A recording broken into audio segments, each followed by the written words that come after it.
بسم اللہ الرحمن الرحیم۔ آج ہم انشاءاللہ غسل سے متعلق کچھ احکام پڑھیں گے، چونکہ ہمارے ابھی طہارت کا ہی باب چل رہا ہے۔ غسل کب فرض ہوتا ہے اور غسل کا طریقہ کیا ہے؟ رسول اللہ صلی اللہ علیہ وسلم نے فرمایا ان اللہ لا یستحی من الحق، اللہ تعالی حق بات کو بیان کرنے سے حیا نہیں کرتے۔ تو غسل کے جو مسائل ہیں ان میں بھی بعض دفعہ کچھ ایسی باتیں آتی ہیں جو بظاہر حیا کے خلاف ہیں، لیکن علم کی ایک بات ہے، سیکھنے اور سکھانے میں حیا اگر کریں گے تو پھر ظاہر ہے ساری زندگی جاہل ہی رہے گا انسان۔ اور غسل کے مسائل سیکھنا اس لیے ضروری ہے کہ غسل جب فرض ہوتا ہے تو جب تک مکمل غسل نہ ہو آپ کی نماز ادا نہیں ہوتی۔ رسول اللہ صلی اللہ علیہ وسلم نے فرمایا الماء من الماء، حدیث ہے کہ غسل فرض ہوتا ہے خواہش نفس کے ساتھ جسم سے منی خارج ہونے سے۔ مرد پہ غسل کب فرض ہوگا؟ جب اس کے جسم سے شہوت کے ساتھ منی خارج ہو۔ منی بالکل سفید رنگ کی چیز ہے، ایک ہوتی ہے مزی۔ شہوت پیدا ہونے سے اگر کسی کے مرد یا عورت کے صرف رطوبت خارج ہونا شروع ہو گئی، اس سے غسل فرض نہیں ہوتا۔ جب تک مکمل شہوت پوری نہیں ہو جاتی اور مادہ منویہ خارج نہیں ہو جاتا، چاہے احتلام کی صورت میں ہو یا کسی بھی طرح سے ہو۔ مردوں کے ساتھ چونکہ یہ بہت زیادہ ہوتا ہے، نائٹ فال کی صورت میں مردوں پر غسل کی یہ صورت بہت زیادہ فرض ہوتی ہے۔ جیسے ہی بلوغت ہوتی ہے تو احتلام شروع ہو جاتا ہے، ہفتے میں 1 دفعہ 2 دفعہ 3 دفعہ، بعض نوجوانوں کو روزانہ بھی 2 دفعہ ہوتا ہے، جبکہ خواتین میں یہ والے غسل کی صورت بہت ہی کم ہوتی ہے کہ ان کو نائٹ فال ہو یا اس طرح سے غسل فرض ہو۔ ہزاروں میں کسی ایک عورت کے ساتھ ایسا ہوتا ہے۔ ایک صورت تو یہ ہے غسل فرض ہونے کی۔ دوسری صورت کیا ہے کہ جب انسان اپنی زوجہ کے ساتھ ملاپ کرے اور انٹرکورس ہو جائے، چاہے اس صورت میں ڈسچارج دونوں میں سے کوئی ہو یا نہ ہو، لیکن دونوں پہ غسل فرض ہو جائے گا، مرد پہ بھی اور عورت پہ بھی۔ یہ تو مردوں کے غسل کے فرض ہونے کا ہے۔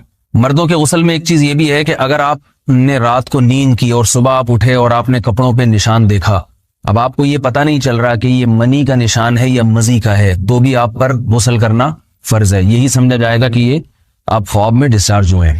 عورت پر جو غسل فرض ہوتا ہے ایک اور صورت میں ہوتا ہے کہ جب خواتین کو ایام آنا بند ہو جاتے ہیں، حیض یا نفاس سے جب پاک ہو جائیں، تو بھی ان پہ غسل فرض ہے۔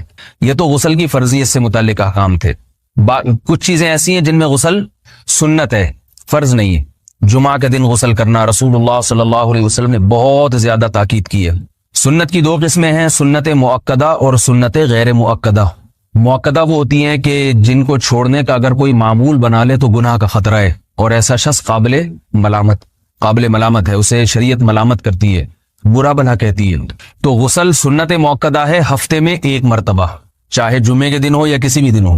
جو مسلمان ہفتے میں 1 دفعہ بھی نہیں نہاتا، وہ کتنا ہی نیٹ کلین ہو، مگر شریعت کی نظر میں وہ قابل ملامت ہے، اسے تانے دینے چاہیے کہ شرم نہیں آتی ہو مسلمان مگر رہتے ہو بھنگیوں اور چماروں کی طرح۔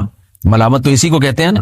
اس کی دلیل رسول اللہ صلی اللہ علیہ وسلم نے فرمایا، صحیح حدیث ہے، حق علی کل مسلم ان یغتسل کل اسبوع مرۃ، کہ ہر مسلمان پر لازم ہے کہ وہ ہفتے میں کم از کم 1 مرتبہ غسل کرے۔ ہر مسلمان پر لازم ہے، چاہے اس پہ غسل فرض نہ بھی ہو۔ اور کس دن بہتر ہے؟ جمعہ کے دن۔ نبی صلی اللہ علیہ وسلم نے حکم دیا ہے کہ جمعے کے دن غسل کیا جائے۔ امام احمد ابن حنبل کا مذہب یہ ہے کہ جمعے کے دن غسل کرنا واجب ہے، صرف سنت نہیں ہے بلکہ واجب ہے، لیکن جمہور کا مذہب یہ ہے کہ سنت عمل ہے۔ غیر مسلم جب اسلام قبول کرتا ہے تو اس وقت بھی اس کے لیے غسل کرنا سنت ہے۔ جب ہم مردے کو نہلاتے ہیں تو جو مردے کو نہلائے اس کے لیے بھی خود غسل کرنا افضل ہے، سنت عمل ہے۔ عید کے دن غسل کرنا سنت عمل ہے۔ تو یہ وہ تمام مواقع ہیں جن میں غسل کرنا رسول اللہ صلی اللہ علیہ وسلم کی سنت ہے۔ غسل کا طریقہ کیا ہے؟ غسل میں 3 چیزیں فرض ہیں، منہ بھر کے قلی کرنا، ناک میں پانی ڈالنا کہ ناک کی جو نرم جگہ ہے یہ اچھی طرح تر ہو جائے، اور پورے جسم پہ 1 مرتبہ پانی بہا دینا کہ جسم میں بال کے برابر جگہ بھی خشک نہ رہے۔ یہ تو ہے فرض، یعنی یہ کام کسی نے کسی بھی طرح سے کر لیا تو غسل ادا ہو جائے گا، چاہے اس کی نیت غسل کی تھی یا نہیں تھی۔ کوئی آدمی چلتا ہوا جا رہا ہے، پھسل کے تالاب میں گر گیا، پورے غوطے کھا کے باہر نکلا، قلی کر لے اور ناک میں پانی ڈال لے تو غسل اس کا ادا ہو جائے گا۔ البتہ چونکہ نیت نہیں تھی لہذا غسل کا ثواب نہیں ملے گا، ثواب نیت کے بغیر نہیں ملتا انسان۔ دلائل اس کے الگ موضوع ہے کہ اس کی دلیل کیا ہے کہ بغیر نیت کے بھی غسل ہو جاتا ہے، لیکن میں نے بتایا دلائل کا سیشن نہیں ہے، اس میں پھر بات لمبی ہو جائے گی۔ تو یہ تو ہے فرض، پورے جسم پہ پانی بہانا، کلی اور ناک میں پانی۔ سنت طریقہ کیا ہے؟ رسول اللہ صلی اللہ علیہ وسلم غسل کیسے کرتے تھے؟ سنت طریقہ جس پہ جو اختیار کرنا چاہیے وہ طریقہ یہ ہے کہ جب آپ غسل کے لیے بیٹھیں تو سب سے پہلے وہ جگہ دھوئیں جہاں نجاست اور ناپاکی لگی ہوئی ہے. نائٹ فال ہوا, کسی کو احتلام ہوا, تو جہاں جہاں گندگی لگی ہے پہلے اس جگہ کو دھوئیں. استنجا کریں, شرمگاہ کو دھوئیں اچھی طرح. سمجھ رہے ہیں بات کو؟ اس کے بعد ہاتھ دھوئیں اور مکمل وضو کریں جیسے ہم عام حالات میں وضو کرتے ہیں. مکمل وضو کرنے کے بعد دائیں کندھے پہ پانی ڈالا, لیفٹ سائڈ پہ پانی ڈالا. پہلے زمانے میں تو چلو سے غسل ہوتا تھا, ہاتھ دھو لیے تو اب چلو سے پانی لے کے یہاں ڈالا جا رہا ہے, چلو سے پانی لے کے یہاں ڈالا جا رہا ہے, پورے جسم پہ ملا جا رہا ہے, اور چلو سے پانی لے کے 3 دفعہ سر پہ ڈالا جا رہا ہے. تو آج کل چلو ولو تو ہے نہیں, شاور کے نیچے جا کے کھڑے ہو جاتے ہیں. تو اس میں یہ کہ شاور کھولے کھڑے ہوئے ہیں, سارے چلو اس میں خود بخود ہی ہو جائیں گے, پورے جسم پہ پانی بہ جائے گا. نبی صلی اللہ علیہ وسلم کے دور میں یہ جدید چیزیں نہیں تھیں, شیمپو اور صابن. تو آپ صلی اللہ علیہ وسلم بیری کے پتوں سے غسل کی ترغیب دیا کرتے تھے. بیری کے پتوں کو اگر پانی میں پکایا جائے تو پانی میں میل کچیل صاف کرنے کی صلاحیت بہت بڑھ جاتی ہے. ہمارے زمانے میں اس تکلف کی ضرورت نہیں ہے, صابن ملتے ہیں اس سے نہایا کریں. بہرحال کہنے کا مقصد یہ آپ لوگوں سے, تو یہ سنت طریقے سے غسل ہو جائے گا آپ کا. سمجھ رہے ہیں بات کو؟ سب سے پہلے استنجا کیا, اس کے بعد وضو کر لیا, اس کے بعد غسل کر لیا. اگر کسی نے غسل میں وضو نہیں کیا اور ویسے ہی پورے جسم پہ پانی بہا دیا تو بھی اس کا وضو خود بخود ہو جائے گا. اس غسل سے وہ نماز پڑھ سکتا ہے, کیونکہ بعض لوگ غسل کرنے کے بعد دوبارہ وضو کر رہے ہوتے ہیں. اس کی ضرورت نہیں ہے, کیونکہ جب غسل کرتے ہیں تو وضو والے اعضاء تو خود بخود اس میں دھل جاتے ہیں. یہ ہے غسل کا طریقہ. وضو کیسے ٹوٹتا ہے؟ جن چیزوں سے غسل فرض ہوتا ہے ان چیزوں سے وضو تو بہرحال ٹوٹتا ہی ہے. اس کے علاوہ بھی وضو ٹوٹتا ہے. اس سے پچھلے لیکچر میں نے کچھ تفصیل بتائی تھی کہ نجاست جسم سے کہیں سے بھی خارج ہو جائے یا نجاست نکل کے بہہ پڑے, اگر قضائے حاجت کی جگہوں سے نجاست خارج ہوئی ہے تو نظر بھی آ جائے وضو ٹوٹ جائے گا, اور قضائے حاجت کے علاوہ جگہوں سے اگر نجاست خارج ہوئی ہے, خون وغیرہ ہے جیسے, تو جب تک نکل کے بہے گا نہیں تو اس وقت تک وضو نہیں ٹوٹے گا. سمجھ رہے ہیں بات کو؟ وضو کا طریقہ کیا ہے؟ سب سے پہلے دونوں ہاتھوں کو دھویا جائے, 3 دفعہ کلی کی جائے, مسواک کی جائے, 3 دفعہ ناک میں پانی ڈالا جائے, پھر پورے چہرے کو پیشانی, یہ جو ہے جہاں سے پیشانی ہماری شروع ہو رہی ہے اور تھوڑی کے نیچے, تھوڑی جہاں ختم ہو رہی ہے, اور ایک کان کی لو سے دوسرے کان کی لو تک 4 اعضاء ہیں وضو میں دھونا فرض ہیں. 1 چہرہ, نمبر 2 بازو, نمبر 3 سر کا مسا, چوتھائی سر, اور نمبر 4 پاؤں کو دھونا. اس کی دلیل قرآن مجید کی مشہور آیت ہے فاغسلوا وجوہکم وایدیکم الی المرافق. اللہ فرماتے ہیں ایمان والو جب نماز کا ارادہ ہو تو اپنے چہروں کو اور اپنے ہاتھوں کو دھو, سر کا مسا کرو اور پاؤں کو ٹخنوں سمیت دھونے کا حکم ہے قرآن مجید میں. البتہ سر کے بارے میں یہ نہیں آئے پورے سر کا مسا کرو, بلکہ آ رہا ہے وامسحوا برؤوسکم. با کا لفظ ہے, با آتی ہے تبعیض کے لیے کہ سر کے بعض حصے کا مسا. اب بعض حصے کا قرآن حدیث میں کہیں تذکرہ نہیں ہے, تو اس میں فقہاء کرام کے اجتہادات ہیں. امام شافعی فرماتے ہیں تھوڑا سا بھی ٹچ کر لیا سر کو ہو جائے گا. امام ابو حنیفہ فرماتے ہیں نہیں, کم از کم 1/4 کا ہونا ضروری ہے. سب کے اپنے اپنے دلائل ہیں, ان دلائل میں نہیں جاتا. فقہ حنفی کو جو فالو کرنے والے ہیں تو ان کو چاہیے کم از کم 1/4 سر کا مسا, یہ فرض ہونے کے لیے ضروری. مگر سنت کیا ہے؟ پورے سر کا مسا. نبی صلی اللہ علیہ وسلم دونوں ہاتھوں کو بھگو کے پورے سر کا مسا کرتے تھے ایسے. سمجھ رہے بات کو؟ اور مسا کے جو یہ ٹیکنیکل طریقے ہیں کہ آپ یوں پہلے انگلی بنائیں, پھر یوں لے کر جائیں, پھر یوں گھما کے لائیں, پھر یوں, یہ ٹیکنیکل طریقے حدیث سے ثابت نہیں. مسا کا طریقہ کیا ہے؟ بھیگا ہوا ہاتھ لے کے ایسے پورے سر کو ہو گیا. پھر حدیث میں یہ بھی ہے کہ یوں لے جاؤ اور یہ بھی ہے کہ 2 واپس بھی لے کر آؤ, دونوں طرح سے ثابت. تو ایسے بھی کر سکتے ہیں کہ یوں لے جائیں, اور ایسے بھی کر سکتے ہیں لے کے جائیں اور پھر واپس بھی لے آئیں, دونوں طریقے جائز ہیں. لیکن کم از کم سنت اتنی ہے کہ پورے سر کا مسا ہونا چاہیے. بعض لوگوں کو شو مارنے کا شوق ہوتا ہے, اگر وہ واپس لائیں تو بال ان کے خراب ہو جاتے ہیں, کہتے ہیں یار یہ پھر مسئلہ خراب ہو جائے گا, تو پھر ایسے لوگ صرف یوں ہی لے جائیں کافی ہے. افضل تو یہ کہ یوں بھی لے جائیں, دونوں طرح سے صحیح ہے, بہرحال دونوں حدیث سے ثابت ہیں. سمجھ رہے بات کو؟ اور یہاں ایک اہم مسئلہ بتا دوں, قرآن مجید نے پاؤں کو دھونے کا حکم دیا ہے, پاؤں پہ مسا کرنے کا حکم نہیں دیا. اور حدیث میں خفین پر مسا کرنے کا حکم ہے. تو قرآن اور حدیث کو فقہاء نے جمع کیا ہے, لہذا وہ موزے جن میں آسانی سے پاؤں دھوئے جا سکتے ہیں ان میں چاروں ائمہ کے نزدیک پاؤں پہ مسا کرنا جائز نہیں. سعودی عرب میں جو بعض سلفی حضرات اور یہاں ہمارے ہاں بھی اہل حدیث حضرات نے عام موزوں پر بھی جو مسا کی ایک روایت ڈال دی ہے, اسلاف میں, تابعین, تبع تابعین میں اور چاروں ائمہ کے مذاہب میں اس کا ثبوت نہیں ملتا. اگر اسلاف میں کوئی قائل بھی ہے تو ایک شاذ قول, اکا دکا قول ملتا ہے, ورنہ یہ ائمہ اربعہ کے مذہب کے خلاف ہے. اور جو احادیث جو نقل ہوتی ہیں صحیح سند کے ساتھ ان کے بھی خلاف اور قرآن کی آیت کے بھی خلاف ہے. اس لیے کسی نے عام ساکس پہ اگر مسا کر لیا، جو عام طور پہ آفس پہن کے جاتے ہیں لوگ، اس میں تو پاؤں، آپ اگر ساکس کو پانی کے نیچے رکھیں پورا پاؤں دھل جائے گا آرام سے. تو وہاں کیا ہو رہا ہے کہ قرآن مجید کے حکم کی مخالفت لازم آ رہی ہے، آپ پاؤں دھو نہیں رہے. تو اس لیے ہم یہ سمجھتے ہیں کہ اس صورت میں نماز ادا نہیں ہوگی. سعودی عرب میں بعض سلفی حضرات نماز پڑھاتے ہیں، وہ ایسے ہی کرتے ہیں کہ عام ساکس پہ مسا کر کے نماز پڑھا لیتے ہیں. تو فتویٰ اسی پر ہے کہ ان کی اگر کسی کو یقین ہے کہ اس نے عام ساکس پہ مسا کر کے نماز پڑھائی ہے تو اس کے پیچھے نماز ادا نہیں ہوگی، کیونکہ قرآن کے مطابق اس کا وضو ہوا ہی نہیں ہے. صدیوں تک کوئی بھی اس قول کا قائل نہیں رہا ہے کہ عام ساکس پہ بھی مسا ہو جاتا ہے. یہ ابن تیمیہ رحمہ اللہ تعالیٰ 7ویں صدی میں اس کے قائل تھے، اور تابعین میں اکا دکا قول ملتے ہیں اس کے، لیکن شاذ قول ہیں، مرجوح قول ہیں، جن پر امت نے فتویٰ نہیں دیا. اور اب سعودی عرب میں بعض سلفی حضرات اس کے قائل ہیں. ہمارے ہاں اہل حدیث حضرات بھی چونکہ اکثر سعودی عرب کے سلفی حضرات ہی کو فالو کرتے ہیں، تو انہوں نے بھی وہیں سے یہ فتویٰ لیا ہے.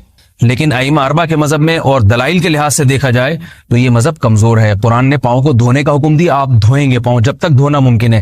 چمڑے کے موزے ہیں، ان کو دھونا ممکن نہیں ہے اتارے بغیر، لہذا ان موزوں کے اوپر مسا ہو جائے گا. تو اس سے قرآن پر بھی عمل ہو جائے گا اور حدیث پر بھی عمل ہو جائے گا. اس لیے ائمہ اربعہ نے جو قرآن و حدیث کو سمجھ کے جو فیصلہ کیا ہے اس پہ چلنا ہمارے لیے زیادہ مفید ہے بنسبت آج کل کے جو علماء ہیں ان کی اپنی ذاتی آراء پر. اس لیے یہ بھی ایک وضو سے متعلق اہم مسئلہ تھا. سمجھ رہے ہیں؟ باقی تو ماشاءاللہ وضو کرنا سب کو آتا ہی ہے. اور وضو کے بعد دعا کیا ہے؟ کلمہ شہادت، اشہد ان لا الہ الا اللہ وحدہ لا شریک لہ اشہد ان محمدا عبدہ ورسولہ اللہم اجعلنی من التوابین واجعلنی من المتطہرین. اے اللہ تو مجھے بار بار توبہ کرنے والوں میں شامل کر دے اور بار بار پاکیزہ رہنے والوں میں شامل کر دے. توبہ اس لیے کہ میں نے ظاہری طہارت تو حاصل کر لی، مجھے روحانی طہارت بھی عطا کر دے. اگر میں نے گناہ کی ہوں تو مجھے ان سے بھی توبہ کی توفیق عطا فرما لے، تاکہ اس لحاظ سے بھی میرا وضو ہو جائے، اس لحاظ سے بھی میں پاک ہو جاؤں. سبحانک اللہم وبحمدک نشہد ان لا الہ الا انت نستغفرک ونتوب الیک. کہ انہوں نے یہ کہا ہے، آپ اس بارے میں تبصرہ کریں. ان سے میرے بارے میں پوچھیں آپ کہ مفتی طارق مسعود صاحب نے یہ بات کی ہے، حضرت آپ بتائیں یہ صحیح کی ہے کہ؟ تو وہی بات ہے نا، تمیز مارکیٹ میں کیا ہو رہی ہے، لوگ ایک دوسرے کا مقام نہیں دیکھتے، مرتبہ نہیں دیکھتے. تو آپ جو ہے نا، خیر زیادہ لمبی بات ہو جائے گی، پھر پورا بیان ہو جائے گا اس پہ. حضرت عبد المطلب نے کس بات کے لیے منت مانی تھی جس میں حضرت عبداللہ کی قربانی کا قرعہ نکلا تھا؟ وہ منت تھی کہ ابرہہ کا لشکر اگر اللہ نے اس کو تباہ کر دیا اور بیت اللہ کو بچا لیا تو میں اب عبداللہ کو ذبح کروں گا، اپنے بیٹے کو. کیا آب زمزم میں حضور صلی اللہ علیہ وسلم کا لعاب مبارک شامل ہے؟ جی ہاں بالکل شامل ہے. استاد جی، اللہ تعالیٰ انسان کو کس طرح چلا رہا ہے؟ استاد جی گھر میں کس طرح، رائٹنگ سمجھ میں نہیں آ رہی بھائی، ٹائم کم ہوتا ہے نا.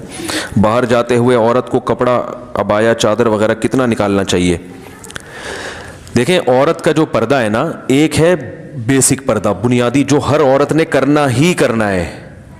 وہ کیا ہے کہ پورا جسم چھپا ہوا ہو سوائے چہرے اور ہاتھ کے. یہ تو پوری امت کا اجماع ہے کہ اتنا پردہ تو عورت نے، بولو بھائی، کرنا ہی کرنا ہے، اس میں کسی کا اختلاف نہیں ہے. بال نہیں کھول سکتی، کلائیاں نہیں کھول سکتی، پنڈلیاں نہیں کھول سکتی، پاؤں، چہرہ اور ہاتھ.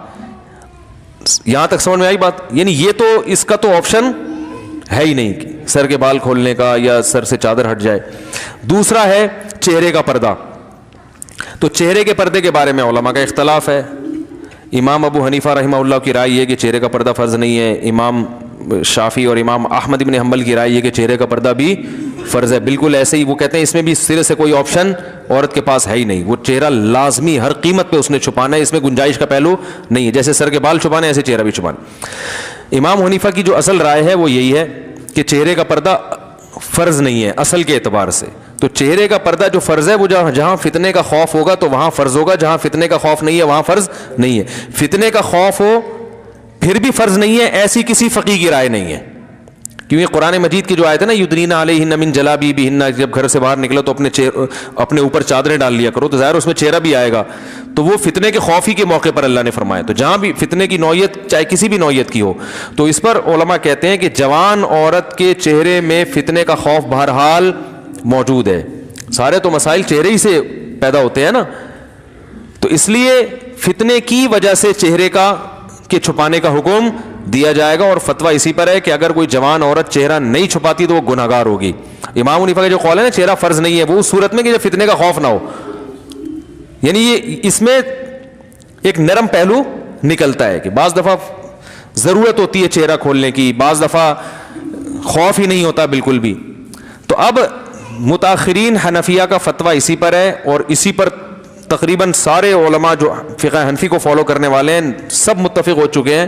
اور آج سے نہیں, آج سے 700-800 سال پہلے یہ فتویٰ دیا جا چکا ہے کہ اب عورت کو چہرہ کھولنے کی اجازت نہیں ہے, کیونکہ نبی صلی اللہ علیہ وسلم کے دور میں باندیاں ہوتی تھیں, بیویاں بہت کثرت سے, تو حلال اتنا زیادہ ملتا تھا کہ حرام کی طرف لوگوں کے قدم نہیں جاتے تھے, اور وہ مواقع بھی نہیں تھے برائی کے. اب حلال میں پابندیاں لگ گئی ہیں اور حرام, تو اب لوگوں کی نظر اتنی صاف نہیں ہے. اب کوئی جوان عورت جائے گی تو بہت زیادہ امکان ہے کہ لوگ بری نیت سے اس کو دیکھیں گے, تو اس لیے عورت پر چہرہ چھپانا اس زمانے میں فرض ہے. بات آئی سمجھ میں؟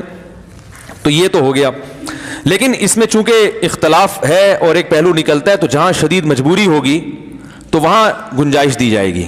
مجبوری کا مطلب کوئی ایکٹر ہے, اداکارہ ہے, فلم ایکٹریس ہے, وہ توبہ کر رہی ہے, تو اب اس بیچاری نے جہاں ایسی بے حیائی میں زندگی گزاری, اب اس کو تھوڑا نرمی کی طرف کہ بھائی چلو تم وہ پردہ کر لو جو سب کا جس پر اتفاق ہے. Some thing is better than nothing. اب آپ اس کو مکمل کہیں گے جی وہ سر کے بال سے لے کے پاؤں کے ناخن تک, تو اس کے لیے مشکل ہوگا. بات آ رہی ہے سمجھ میں؟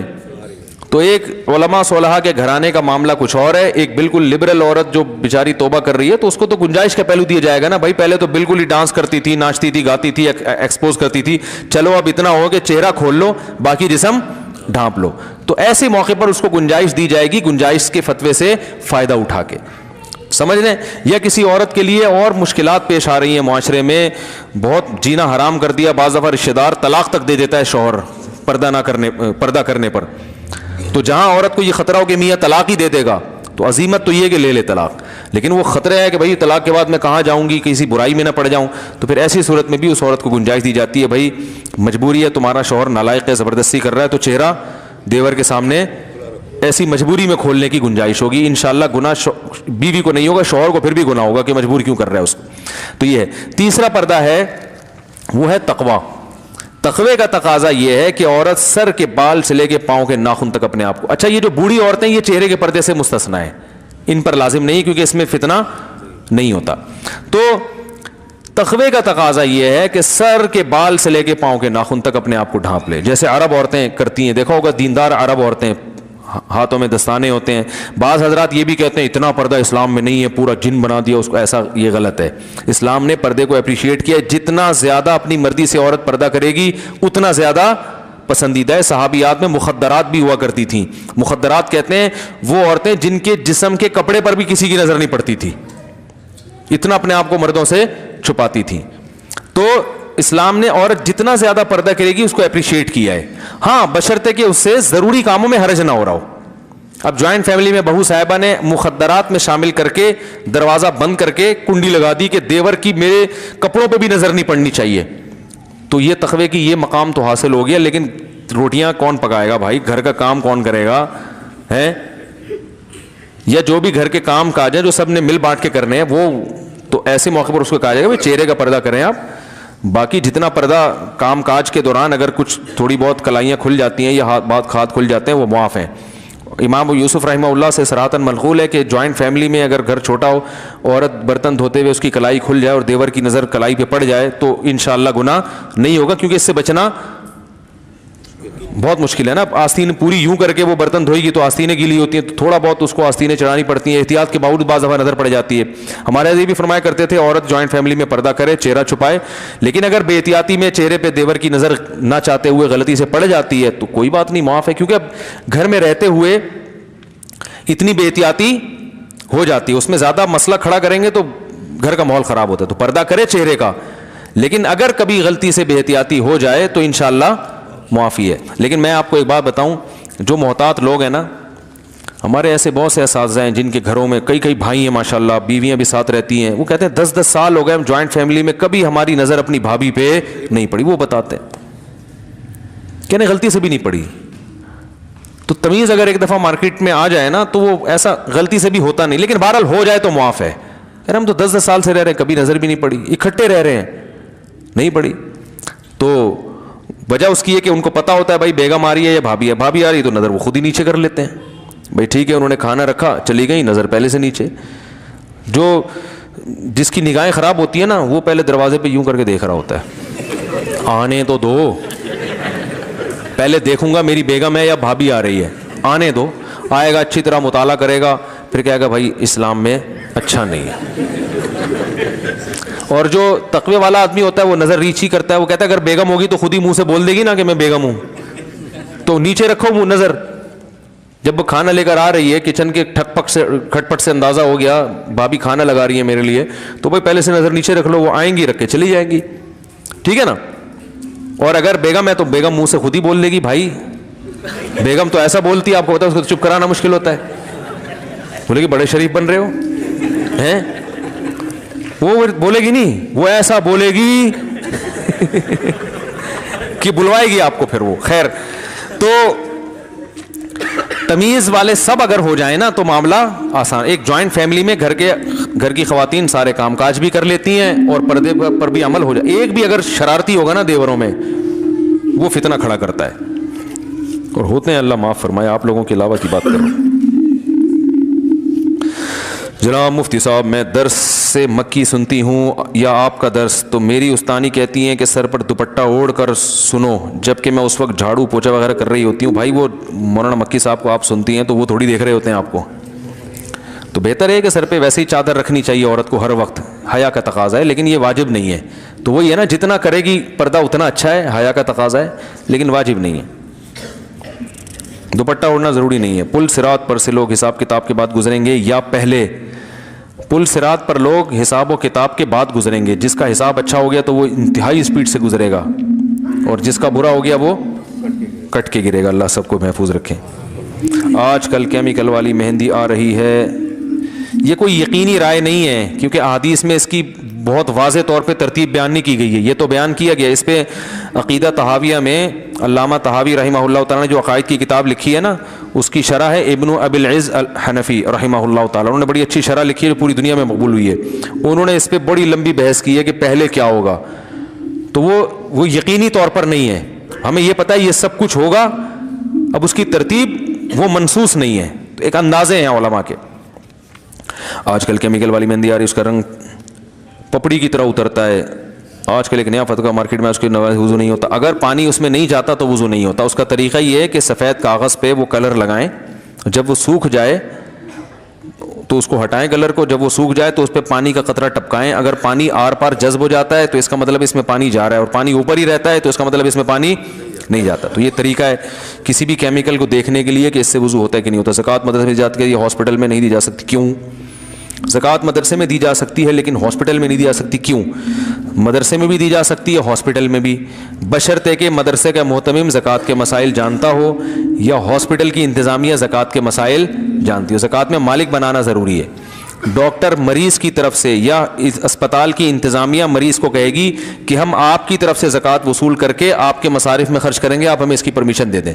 تو جب انتظامیہ کی ملکیت میں آئے گا تو وہ مریض ہی کی ملکیت میں سمجھا جائے گا. اس طرح سے ڈائریکٹ علاج پہ نہیں لگ سکتے کہ ڈاکٹر کی تنخواہ دے دی, دوائیں خرید کے بھی مریض کو دے سکتے ہیں. تو بعض ہاسپٹل اس کا خیال کرتے ہیں کہ وہ زکوٰۃ کا انہوں نے ایک پورا سیٹ اپ بنایا ہوا ہے علماء سے پوچھ کے, تاکہ لوگوں کی زکاتیں ضائع نہ ہو. ہم خواتین کو جماعت کے ساتھ نماز کا طریقہ بتا دیں. وہی طریقہ ہے جو مردوں کا ہے, جو جس طرح سے مرد پڑھ رہے ہوتے ہیں خواتین بھی اسی طرح سے پڑھیں گی. میرے گھر میں اور میرے شوہر 2 چھوٹے بچے رہتے ہیں, کوئی نامحرم نہیں ہے, کیا میں اپنے شوہر کے سامنے بھی دوپٹہ اوڑھ کر؟ نہیں بھائی, شوہر سے پردہ نہیں ہے. باقی گھر میں اگر عورت حیا کے ساتھ رہے, نارمل حالات میں سر پہ چادر رکھے تو اچھی بات ہے, اس سے حیا کا ماحول, خاص طور پہ جب بچے جب بڑے ہو رہے ہوں. میرے یہ ہو گیا, وہ دوسرا غلطی سے میں نے دوسرا دے دیا. جلدی اسپیڈ مارو یار, بہت ٹائم ہو گیا. یہ ہو گیا. بیوہ عورت اپنے بیٹے کی وجہ سے دوسری شادی نہ کرے, اسے پالنے پوسنے میں زندگی لگا دے اور شادی کے بعد اس کی بیوی اور ماں کی نہ بنے, تو کیا وہ اپنی بیوی کو ماں سے الگ رکھ سکتا ہے؟ بیوہ عورت نے جو اپنے بیٹے کی وجہ سے شادی نہیں کی, یہ غلط کیا. اس بارے میں ایک حدیث پیش کی جاتی ہے ابو داؤد کی کہ جو عورت اپنے بچوں کی وجہ سے شادی نہیں کرے گی قیامت کے دن میرے ساتھ ہوگی. یہ حدیث صحیح نہیں ہے اور دوسری نصوص کے خلاف بھی ہے. قرآن میں بے نکاحوں کو نکاح کی ترغیب دی ہے, اس میں بیوہ بھی داخل ہیں, طلاق یافتہ بھی داخل ہیں, مرد بھی داخل ہیں, عورتیں سب داخل ہیں اس میں. تو جو بھی بغیر نکاح کے ہو اس میں قرآن نے اس کو ترغیب دی ہے کہ وہ کلے زندگی, بولو بھائی, اکیلے زندگی نہ گزارے. تو اور احادیث میں بھی باقی اگر عورت کو یہ خطرہ ہے کہ میں نے اپنے بیٹے کی موجودگی میں کسی سے نکاح کیا تو میرے بیٹے پہ ظلم ہو سکتا ہے، سوتیلا باپ اس وجہ سے نہ کرے تو کسی عارضے کی وجہ سے کوئی نہ کرے تو وہ ایک الگ بات ہے، لیکن بہرحال عورت کو ترغیب یہی ہے. اب یہی ہوا ہے نا، انہوں نے خود شادی نہیں کی، ان کو شوہر نہیں ملا، مزید اولاد بھی نہیں ملی. مزید اولاد ہوتی، ان کا شوہر ہوتا تو آج شوہر پال رہا ہوتا. اولاد ہوتی، یہ والا نالائق ہوتا تو دوسری ایک بہو نالائق ہوتی، دوسری لائق ہوتی. اتنے بچے پیدا کرو ہول سیل کے حساب سے کہ اسپیئر میں 2-4 بگڑنے کے لیے بھی رکھو. حقیقت بتا رہا ہوں، 1-2 ہی ہو، بگڑ گئے تو زندگی برباد ہو گئی نا. میرے پاس آتی ہیں بعض بوڑھی عورتیں، ایک ہی بیٹا ہے، بہو نے اس کو یرغمال بنایا ہوا ہے، وہ زندگی بیچاروں کی عذاب گزر رہی ہوتی ہے. میں ان کو یہ کہتا تو نہیں کہ آپ نسل روکنے کا عذاب ہے، کیونکہ اور بیچاری پریشان ہو جائیں گی. بعض دفعہ قدرت کی طرف سے بھی اولاد نہیں ملتی، لیکن آج کل تو خود سے روکی جا رہی ہے. اس کا پھر خمیازہ بھگت